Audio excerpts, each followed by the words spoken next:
Hello dear students, welcome back to our another important video lecture. આજના લેક્ચરમાં આપણે પ્રકાશને લગતા કારણોની ચર્ચા કરશું. સૌથી પહેલાં તો એ વસ્તુ જાણી લો કે અંતર્ગોળ અરીસો અને બહિર્ગોળ અરીસો અને અંતર્ગોળ લેન્સ તેમજ બહિર્ગોળ લેન્સના ગુણધર્મો કેવા છે એ જાણી એની આકૃતિની પ્રેક્ટિસ કરો. પછી આ કારણોની આપણે જે ચર્ચા કરી છે એ તૈયારી માટે એકવાર લખી જાઓ. અત્યારે આપણે કારણો શરૂ કરી દઈએ, વધારે સમય લેતા નથી સૂચનાની અંદર.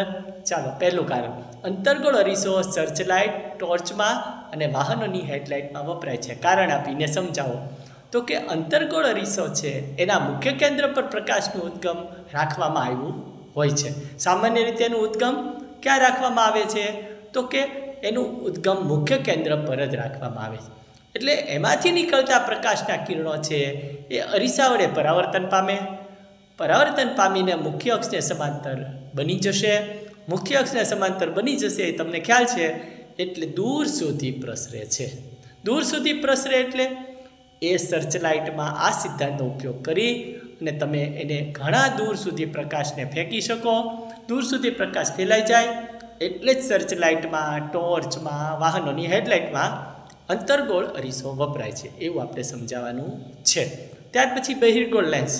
અપસારી, અભિસારી, અપસારી, અભિસારી શબ્દો આવ્યા કરશે, એ ખાસ ધ્યાન રાખજો. અહીં બહિર્ગોળ લેન્સ છે એને અભિસારી કહેવાનો છે, અંતર્ગોળ લેન્સને અપસારી કહેવાનો છે. ભેગું થાય નહીં એ જરાક કાળજી રાખજો. બહિર્ગોળ, અભિસારી, અંતર્ગોળ, અપસારી. હવે એનો પહેલો મુદ્દો આપણે શું લખવો પડે એક્ઝામમાં એની આપણે વાત કરીએ. પ્રકાશના સમાંતર કિરણો બહિર્ગોળ લેન્સમાંથી જ્યારે પસાર થાય ત્યારે શું થાય બાળકો? ત્યારે પ્રકાશના કિરણો છે બહિર્ગોળ લેન્સમાંથી પસાર તો થઈ ગયા, પણ માત્ર એક બિંદુએ કેન્દ્રિત થાય. અને બિંદુએ કેન્દ્રિત થાય એટલે હવે એને આપણે અભિસારી તરીકે લઈ શકીએ. એટલે કે બહિર્ગોળ લેન્સને અભિસારી કહેવાય, કારણ કે તે કેન્દ્રવર્તી લેન્સ છે, કેન્દ્રિત કરે છે, એક જ બિંદુએ કેન્દ્રિત થાય. હવે અંતર્ગોળ લેન્સની વાત કરીએ તો અંતર્ગોળ લેન્સમાંથી પસાર થતા સમાંતર કિરણો એકબીજાથી દૂર ફેલાય, દૂર દૂર જાય છે, એટલે કે વિકેન્દ્રીકરણનો સિદ્ધાંત થયો. એટલે કે વિકેન્દ્રિત કરે છે, એટલે કે અંતર્ગોળ લેન્સ અપસારી છે. તો આટલું તમારે યાદ રાખવું પડશે. પછી ત્રીજું કારણ છે એ પણ આપણે સોલ્વ કરી નાખવું છે. એ છે બહિર્ગોળ અરીસામાં વાસ્તવિક પ્રતિબિંબ કદી મળે નહીં. ક્યારેય બહિર્ગોળ અરીસામાં વાસ્તવિક પ્રતિબિંબ મળતું નથી. કેમ નથી મળતું? ચાલો જોઈએ. બહિર્ગોળ અરીસાના મુખ્ય અક્ષને સમાંતર આપાત કિરણો અરીસાની સપાટી પરથી જ્યારે પરાવર્તન પામે છે ને, પછી ક્યારે મુખ્ય કેન્દ્રમાંથી પસાર થતા નથી. આપણે યાદ રાખવાનું, કારણ કે બહિર્ગોળ લેન્સનો સિદ્ધાંત જ છે કે બહિર્ગોળ લેન્સનો સિદ્ધાંત બહિર્ગોળ અરીસામાં કેમ લાગુ કરવો એ તમને આજ શીખવાડું. બહિર્ગોળ લેન્સનો સિદ્ધાંત અંતર્ગોળ અરીસામાં, અંતર્ગોળનો સિદ્ધાંત બહિર્ગોળ અરીસામાં લાગુ પાડવાનો છે.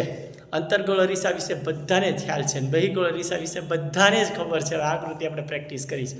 તો બહિર્ગોળ અરીસાના મુખ્ય અક્ષને સમાંતર આપાત કિરણો અરીસાની સપાટી પરથી જ્યારે પરાવર્તન પામે છે, પછી ક્યારે મુખ્ય કેન્દ્રમાંથી આપણે જોયા નથી, પસાર થતા નથી. આ કિરણો ક્યારેય એકબીજાને મળતા નથી બાળકો. એટલે કે બહિર્ગોળ અરીસામાં આભાસી પ્રતિબિંબ જ મળવાનું છે, ક્યારે વાસ્તવિક પ્રતિબિંબ આપણે જોયું નથી, મળવાનું નથી. એટલે કે બહિર્ગોળ અરીસામાં આભાસી પ્રતિબિંબ જ મળશે, વાસ્તવિક પ્રતિબિંબ કદી મળતું નથી. તો આ એક જાણકારી માટે આપણે આ કારણ 3, બીજા પણ 3 થી 4 કારણોની આપણે ડિસ્કશન નેક્સ્ટ પીરિયડમાં કરશું. ત્યાં સુધી ખૂબ મહેનત કરો અને ખૂબ આગળ વધવાનું છે.